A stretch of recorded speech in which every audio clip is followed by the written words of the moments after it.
Okay, okay. So, George, can you let me know a little bit about you? Just give us, where you're from, some hobbies of yours, and what got you interested in writing. Yeah, so my name is George M. Johnson. I am a Black non-binary writer, author, executive producer, soon to be a TV writer and developer. Born and raised in Plainfield, New Jersey. Went to college for finance, got a degree from Virginia Union University. Also have a master's degree in human resource development. Had a myriad of jobs, worked in higher education for several years, did grassroots HIV work, where I was a director of testing and counseling in Washington, DC, which led me into HIV activism as well as writing. Was a freelance journalist for several years before I decided to make the full leap into writing my first book, which became All Boys Aren't Blue. I have a second book out now called We Are Not Broken. My first book, All Boys Aren't Blue, is now being developed into a television series by Sony TV and Gabrielle Union. So I will be a major part of bringing the story to television screens in the near future, hopefully. Yeah, and that's pretty much me. I'm just a Black, queer, non-binary writer, activist, author, / just trying to do good work in the community. I love that. That's awesome, though, Gabrielle. That's amazing. Have you met them in person? Yes, I have met Gabrielle in person. That's amazing. She's so beautiful. So with that, like I was telling you earlier, and I'm going to be, transparent with the audience. I myself have not heard a lot about All Boys Aren't Blue. So can you give us, your inspiration, your reasons for writing the book? Is it, close and personal to your story being a Black queer individual? And or has someone been affected in your life personally that you wanted to shed light to the rest of the community through this book with? Yeah, so All Boys Aren't Blue is my memoir. It is specifically geared towards young adults. So it discusses my life story from birth until around the age of 21 when I graduated from college.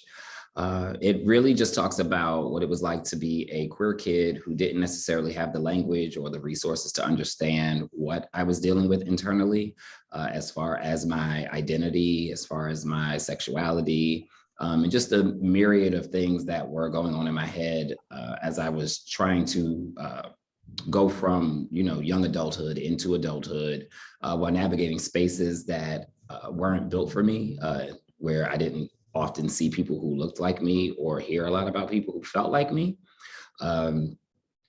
Yeah, the book also discusses how I always had family, though. A lot of times we hear stories around Black queer youth who, specifically when they're LGBTQ, who are, experiencing homelessness, experiencing violence at homes, and don't have the love and support of their family.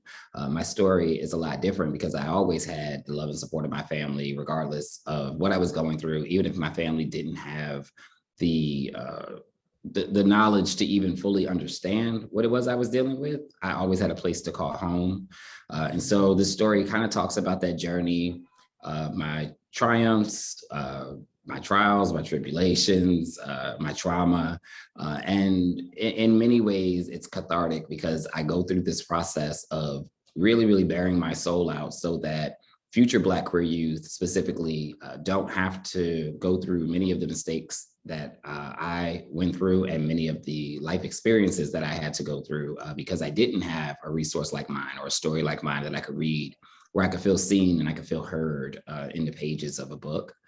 And so realistically, Toni Morrison's quote that I say all the time because I have it tattooed on me is, if there's a book that you want to read and it hasn't been written yet, then you must write it.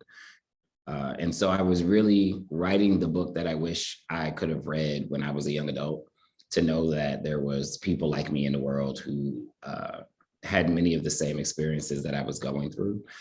as a young Black queer youth. And so that is realistically what All Boys Aren't Blue is. And, you know, the inspiration behind it is really the youth who I see moving our culture leaps and bounds.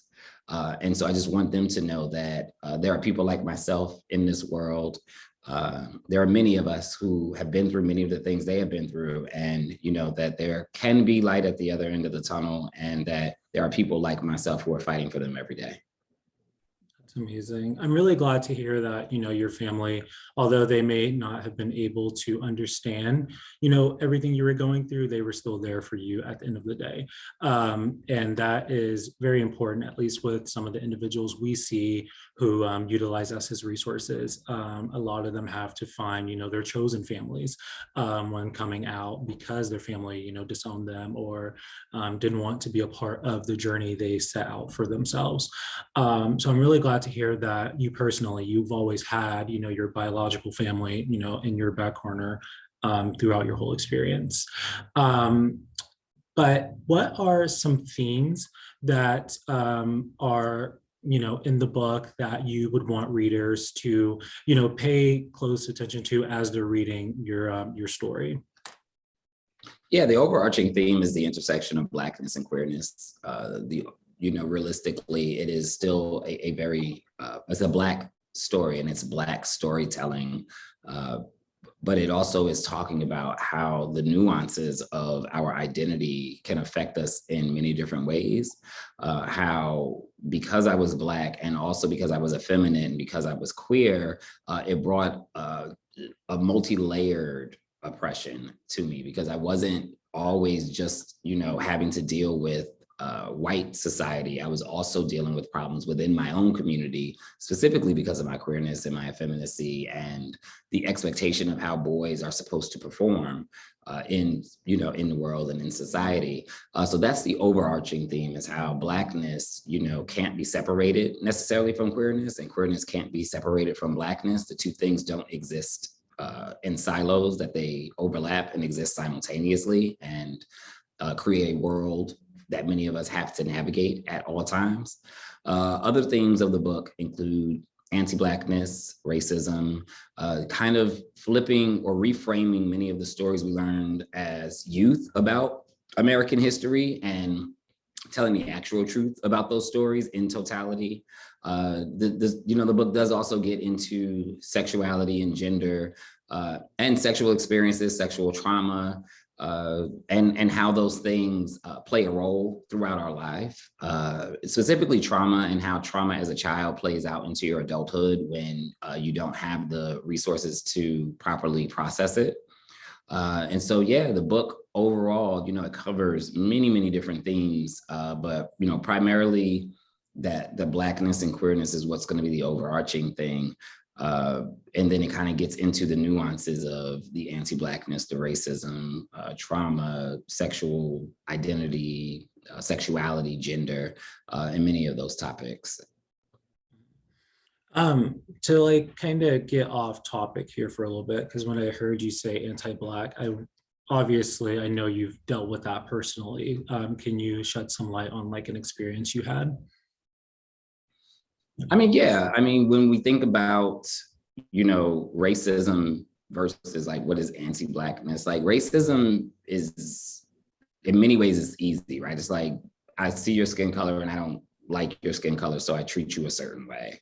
Anti-Blackness, you know, is a much more universal term, because it's basically stating that it's not just about the interpersonal reaction of you in a people or you in a race. It is about the ways in which we also then build systems that are inherently going to affect certain races, specifically Black people, right? And so I can think about something as micro as like how anti-Blackness is just embedded in K through 12. And the fact that as a kid, as a Black kid, you know, I was taught that being in the gifted and talented program made me better than, right? It was almost like a separation system that was already being built to separate certain Black kids to get into certain groups, which usually involved, and, you know, had more white kids, versus classrooms where students weren't gifted and talented, were primarily all Black. But when you saw gifted and talented classrooms, it was Black kids with the white kids, with Asian kids, with, it was a separation, right? And so like that's kind of like the early seeds of anti-Blackness in education already being sown. And I can also think about, just the fact that as a kid being taught about Abraham Lincoln being like our savior because of the Emancipation Proclamation and him ending slavery and all of these things as Black kids were kind of taught, and we're taught to kind of look at him as like a hero in many ways. So much so that I ended up, playing him in the third grade play like that we had at school. Like I was Abraham Lincoln, and that was like a big deal, right? Like that's like the lead in this play, like the man who abolished slavery. Only to then be a high school student with a history teacher who, in class one day basically stated that if he were living in the 1800s, he would have owned slaves. That type of juxtaposition of, how young Black kids are looked at, specifically in K through 12 as, now we're even more villainized because you have a whole school to prison pipeline. But I would say back then we were looked at in one light of like, kind of like some type of innocence and kind of like feeding us into this system of assimilation to only become Black teenagers who, are villainized and treated much more harshly in classroom settings, almost provoking us into being in a state of rage at all times. And so I think, my K through 12 experience, and then, eventually ending up going to a historically Black college where it was allowing me to reframe all of my knowledge and reframe all of my things, while also having to still deal with anti-Blackness there, right? Because even in college, there was respectability politics, and we don't want y'all to use the N-word. And if you're in the business school, you have to wear a suit every Wednesday. And like all of these, respectability notions were still embedded, within even Blackness at times, because we were all people who had to be colonized and assimilate. So yeah, I think that's pretty much where it really, really shows up is in education. Even when you think you're going somewhere that's pro-Black or full of Blackness, which, my college is, it still is, there's still respectability notions that still play into the coddling of whiteness and the systems that, they see for us to be in. Well, thank you so much for sharing.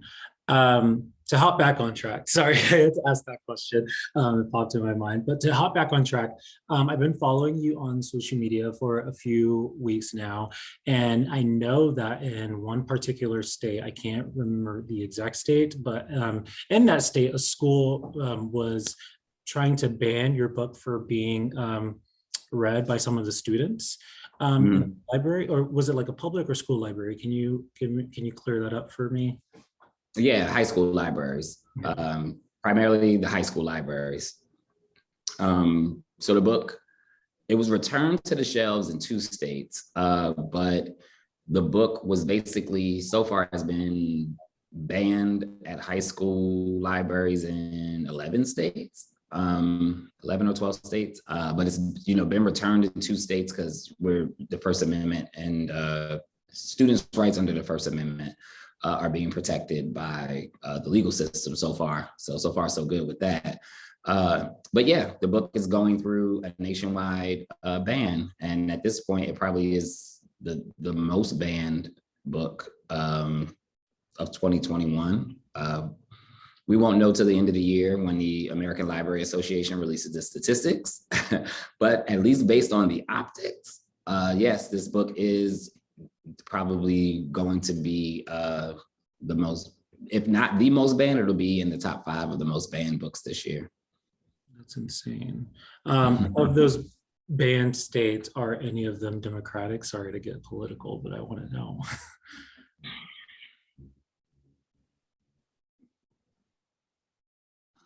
That's a good question.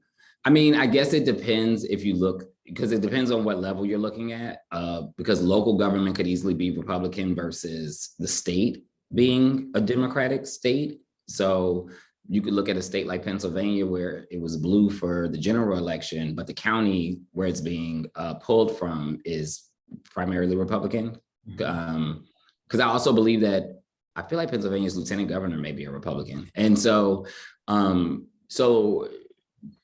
but I do think that of any of the states in the presidential election, I think Pennsylvania is probably the only one that's considered a Democratic state that had this happen. The other states are primarily Republican. Missouri, South Carolina, Florida, Arkansas, Iowa, Texas. So it's primarily red states. Virginia, which again is interesting because Virginia just technically, governor-wise, technically just went back red. But this controversy is actually part of why the Democratic candidate lost, because he's made a statement saying parents have no say in what their kids learn. So, but yeah, so it's been primarily red states, I would say.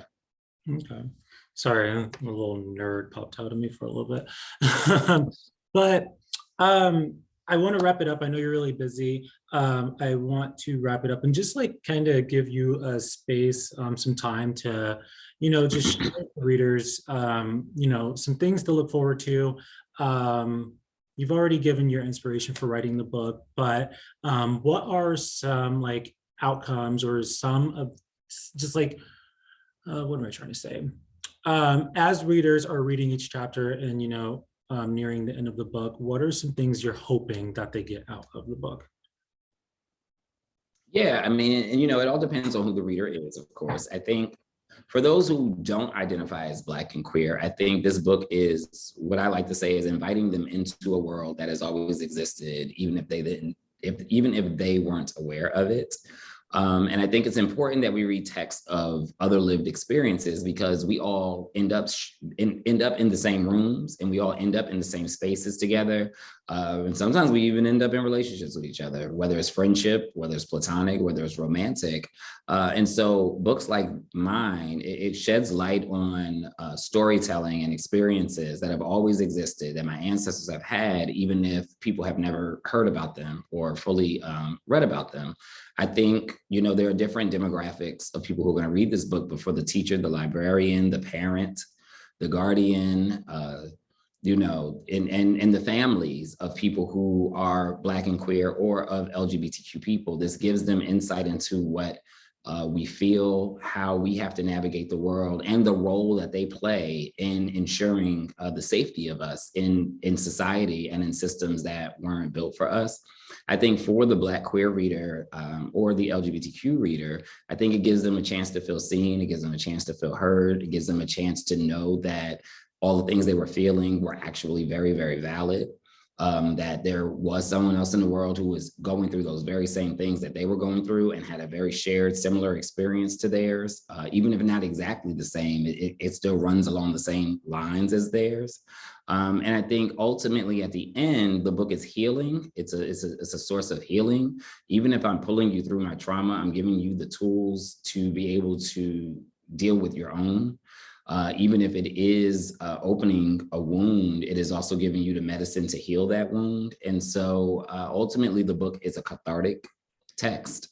And I think it is helping people to realize that, even as they may be young adults, or, I've had people who are as old as 88 read my book and say that this was the first time they felt seen and heard, that their stories are worthy to be told and their stories are worthy to be acknowledged, and that they were perfectly made, and that, in reading the book, I think you come out on the other side with the realization that that you were valid, and that what you were feeling was valid, and that, there is nothing wrong with you. You were perfectly made the way that you are. And yeah, I just hope that, the book becomes the healing source for a lot of people. And fortunately, I've been able to watch that happen. And so, yeah, I'm hoping more people get invested in it. And yeah. Awesome. Well, thank you so much, George Johnson, the author of All Boys Aren't Blue. We really appreciate you shedding light on your experience and giving us your inspiration for writing the book. This will be our November, December reading for the Black and Queer Book Club here in Chicago, hosted by the Chicago Black Gay Men's Caucus. So again, we really appreciate you taking the time. Good luck in LA, and tell Gabrielle Chicago loves her. I will definitely let her know. I think she might be on the call tomorrow, so I will let her know. Awesome. Well, you have a good remainder of your night. Yes, you as well. Have a good one. Yo.